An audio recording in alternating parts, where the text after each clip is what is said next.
Бүгүнкү күндө Улуттук банкта сомдун курсу Американ долларына карата 85-50 болуп атат.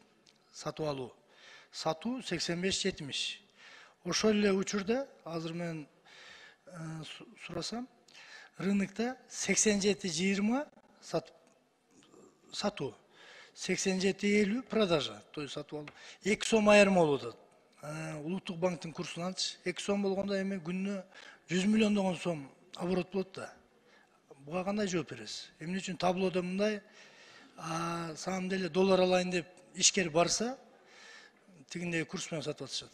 Буга кандай дейсиз? Бул текшерүү боюнча бул мыйзамга тиешеси жок. Улуттук банк ал өздөрүнүн тартиби менен өздөрү текшерет, анан баягы тийиштүү мамлекеттик орган өздөрү жооп берсе туура болот. Тиешеси жок деп сиз айтпаңыз. Сиз жалпы экономика министринин орун басарысыз.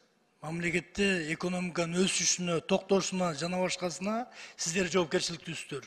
Улуттук банк менен биргеликте иш алып барышыңар керек.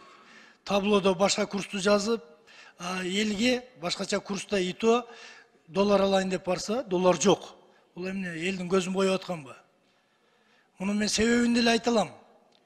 Россия Федерациясында жана башталганда спецоперациясы, бул жалпы долларды бизден алып кетип атат. Ишенбесеңер, могул жерде Алмазбек Акунжанович, ГКМБнын өкүлдөрүнө айтыңыздар. Аэропортто ар бир сотрудник дойлада отурат. Мешоктоп рубль келип атат Кыргызстанга. Каптап долларды алып чыгып кетип атышат. Бардыгы дойлада. Чоң акчалар мамлекеттен чыгып кетип атат. Накталай түрдө. Вот именно ошо экономикага ушулар таасирин тийгизет. Эмне үчүн карабайсыздар сиздер аларды? Улуттук банкка катты жөнөтүп, чогуу биргеликте канча доллар сатылды, кайра эле жанагы инвентарса тиги бу деп долларды көчөгө чача бербестен ошол сыртка чыгуусунда караш керек. Мамлекетке кирген долларга, мамлекетке кирген любой валютага бөгөт коюлбаш керек.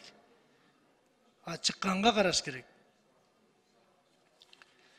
Ушуну бир Алмаз Акунжанович, көзөмөлдөрүңүзгө алсаңыздар, Дубайга, Стамбулга, Москвага, Оштон, Бишкектен мешөктөп долларлар чыгып кетип атат.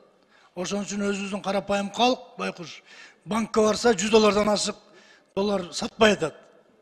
Bir суткада bir кишиге. Ушуну катуураак бир киришип койсоңуздар. Экономикага түздөн түз ушулардын таасири тиет.